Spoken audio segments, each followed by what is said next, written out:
Pa lepo pozdravljeni na novinarski konferenci Slovenske demokratske mladine in Mlade Slovenije. Pa bo kar začela Mlada Slovenija o referendumu. Namreč v Mladi Sloveniji podmladku Nove Slovenije menimo, da novi zakon o radioteleviziji Slovenije ne prinaša nič dobrega, da je slabo pripravljen in nepotreben. Na podlagi statusnega preoblikovanja novi zakon omogoča politizacijo in komercializacijo radiotelevizije Slovenija. Radiotelevizija Slovenija bi si z novim zakonom oziroma s tem statusnim preoblikovanjem zagotovo se bi spremenila v profitno organizacijo, ki bi pospešila programsko komercializacijo in politizacijo. Novi zakon pa poleg popolnega političnega lastninjenja na radioteleviziji prinaša tudi lastninjenje profitov. Gre za postopno tajkunizacijo RTV-ja se strani vladajoče koalicije in stranke Zares. Gre za željo po podreditvi enega medija več. Torej želja, po našem mnenju, želja koalicije z novim zakonom je ta, da želi imeti pod oblastjo tudi RTV Slovenija. Z novim zakonom je ogrožena tudi novinarska in uredniška avtonomija ter neodvisnost novinarskega poročanja. Zato v Mladi Sloveniji podmladku Nove Slovenije pozivamo mlade volilke in volilce, da se udeležijo referenduma in glasujejo proti omenjenemu zakonu in podprejo avtonomnost novinarskega poročanja. To je z moje strani vse, bom pa na voljo še potem za dodatno vprašanje. Tudi v Slovenski demokratski mladini se pridružujemo temu mnenju. Dejstvo je, da se novi zakon sprejema 5 let, se je sprejel 5 let po starem zakonu in tako kot je bil prvi zakon sprejet in potrjen na referendumu, torej ga je potrdilo ljudstvo, je tudi sedaj prav, da ljudstvo odloči in kot kaže in verjamemo in pozivamo, da mora biti ta zakon sedaj zavrnjen. Dejstvo namreč je, da, kot je Jernej povedal, statusno preoblikovanje je nevarno ne samo zaradi avtonomije radiotelevizije Slovenija, ampak tudi zaradi samih zaposlenih na RTV-ju. Težava je namreč v tem, da po novem zakonu delavci ne bodo več javni službenci, kar pomeni tako težave glede njihovih uskladitve plač v javnem sektorju, tako težave z pokojninskim skladom, ki imajo zaprti pokojninski sklad, to so izjema v javnem sektorju. Poleg tega pa so še druge težave v zakonu, ki bodo onemogočale avtonomijo medijev, to je imenovanje programskega sveta, nadzornega sveta in težave se bodo pojavljale praktično na vsakem koraku, kot je pri tej vladajoči koaliciji in pri njihovih zakonskih rešitvah žal preveč pogosto. In trenutno ta sprememba zakona ni prvič niti pomembna, dejstvo pa je, da tudi zakon nikakor ne more zagotoviti avtonomije novinarjev. To lahko zagotovi dobro vodstvo, ki je do sedaj RTV vodilo dobro, tudi javnomnenjske raziskave so pokazali, da je več ljudi zadovoljnih, oziroma da so v 5 letih izboljšali mnenje o RTV-ju, kar pomeni, da se stvari premikajo na bolje. Ampak pri tako veliki organizaciji tudi ne moremo pričakovati, da bodo vsi vedno zadovoljni. Konec koncev mora RTV služiti celotni državi in mnenja, tako kot so mnenja v celotni državi različna, je tudi mnenje o programu RTV različno, ki je nekateri deli bolj pašejo enim, drugi drugim. In to je potrebno spoštovati. Sprememba zakona ne more prinesti izboljšanja programa, to lahko prinese samo kvalitetno vodstvo, raziskovalno novinarstvo in pa poglobljeno poročanje in pa seveda uravnoteženo poročanje, kar mislim, da je do sedaj RTV relativno dobro zasledovala in gotovo se pa lahko strinjamo s tem, da nekateri zaposleni se strinjajo z novim zakonom, nekateri se starim zakonom. V tako veliki organizaciji ne moremo pričakovati, da bodo vsi zadovoljni. Tudi tu je prav, da se izpostavi tako tiste, ki zakon podpirajo, kot tiste, ki ga ne podpirajo. In da se bodo ljudje dejansko lahko odločili na podlagi vsebine zakona, ne na podlagi tega, kaj vladajoča koalicija misli, da je prav, da se zgodi z RTV-jem. Mislim, da je po toliko letih že čas, da RTV pustimo vsaj nekaj let na miru, da se sama razvije in v primeru, da se bo res izkazalo, da trenutna ureditev ni dobra, da se potem malenkostno popravi in da se počasi spodbuja kvaliteta, ne pa da se pretresa oziroma se sproža šoke na javnih postajah. Ja, jaz bi še par stvari dodal in sicer sam nov zakon, nastanek tega zakona je dejansko nastal na podlagi ideoloških prepričanj vladajoče koalicije.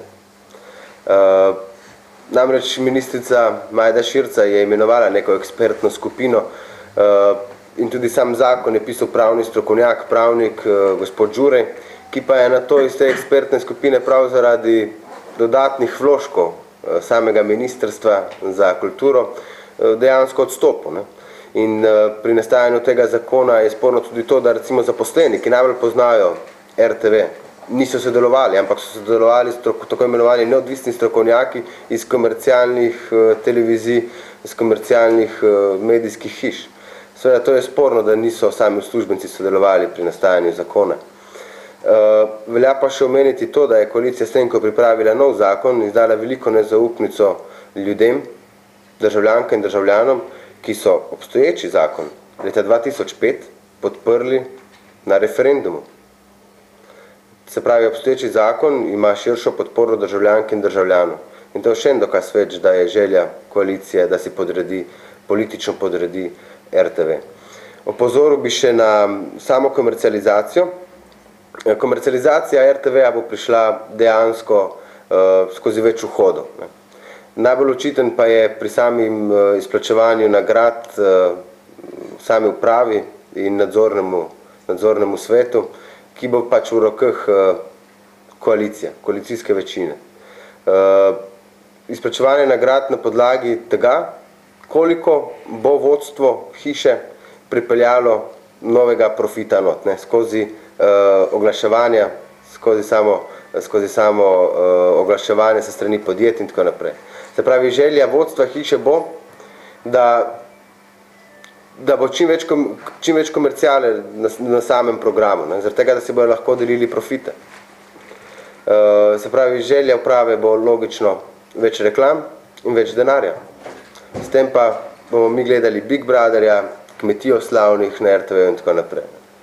Se pravi, RTV bo postala dejansko, tako kot je že nekoč Majda Širca rekla, javna hiša v pravem pomenu besede. No, to, kar je Jernej povedal, sta dve značilnosti tega novega zakona, kar tudi mislim, da koalicija niti ne zanika, torej komercializacija in birokratizacija. Nihče ne zanika, da je cilj tega novega zakona tudi to, da se pripelje pač več denarja v RTV, kar načeloma ne bi bilo sporno, če to ne bi delali tako, da se komercializira cel javni zavod. In tukaj se avtonomija in kvaliteta žal vedno poslabšata, ker bodo skušali pač ugajati vsem. In tisto, kar pač govori se, da ne bi zdaj novi zakon tudi poskrbel za določene mašine, za določene narodne skupnosti, ampak dejstvo je, da to ne bo profitabilno, torej to je pesek v oči. Birokratizacija pa v tem pogledu, da bo sedaj večja uprava, več ljudi bo odločeno, spet se bo pa porazgubila odgovornost. Tako da to je popolnoma enako kot v vladni koaliciji. Vsi delajo vse, nihče ni pa odgovoren za nič. Rezultati so pa na žalost jasni v celi državi. To je to. Na vrsti vaše vprašanje, MMC. Kot Nova Slovenija, ki zagovarjate krščanske vrednote, kako komentirate pač to v novem zakonu, da bo Rimokatoliška cerkev povsem izenačena z ostalimi veroizpovedmi, ki imajo, ne vem, tudi 15 članov, recimo? Ja,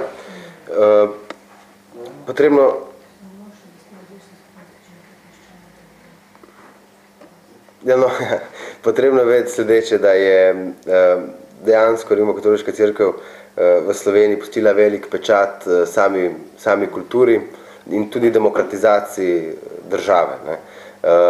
Zaradi tega je to na nek način ni sporno, ampak je problematično, da se Rimokatoliška cerkev kot največjo versko skupnost v Sloveniji enači z manjšimi verskimi skupnostmi v samem zakonu. Jaz osebno menim, da to ni prav, da ima Rimokatoliška cerkev v Sloveniji velik vpliv, velik pečat in tako naprej, tudi veliko zgodovine za seboj, in ne glede na to, kaj se vse očita, ima tudi določene pozitivne stvari, predvsem želim izpostaviti demokratizacijo Slovenije in udejstvovanje Rimokatoliške cerkve leta 1990-1991.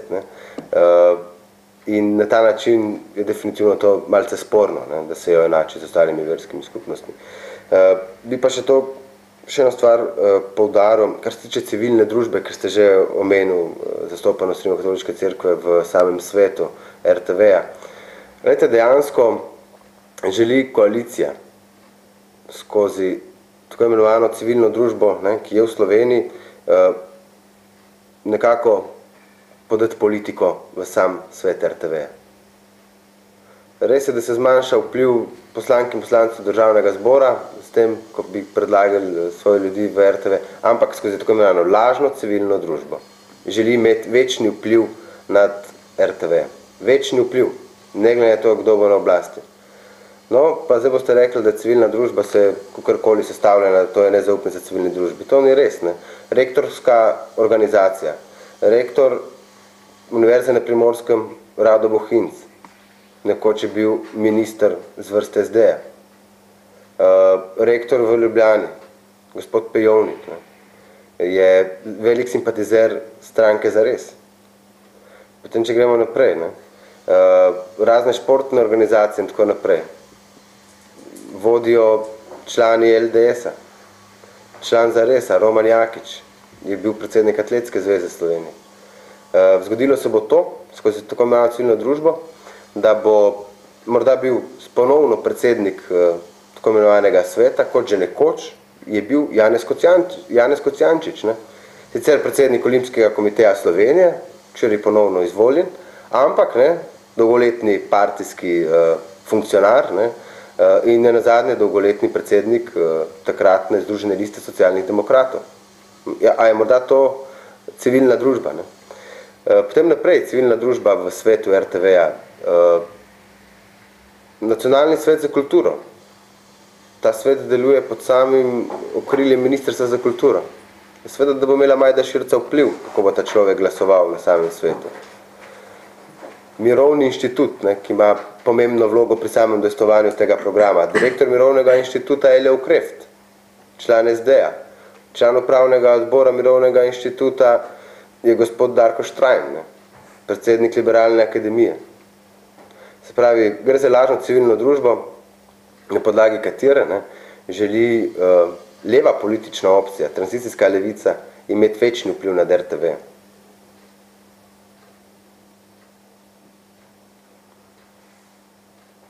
Hote se pojavlja vprašanje, ki vaju vidimo oba skupaj tukaj. Kaj pa podmladek ljudske stranke se ne strinja z vama?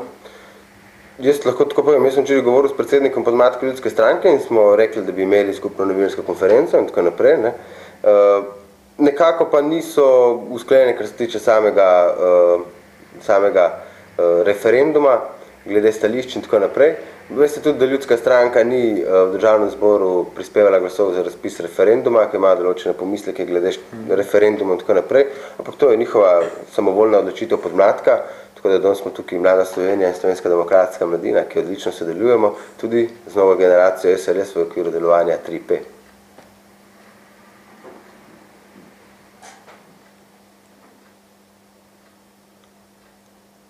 Še kakšno vprašanje? V redu, potem pa hvala. Hvala lepa.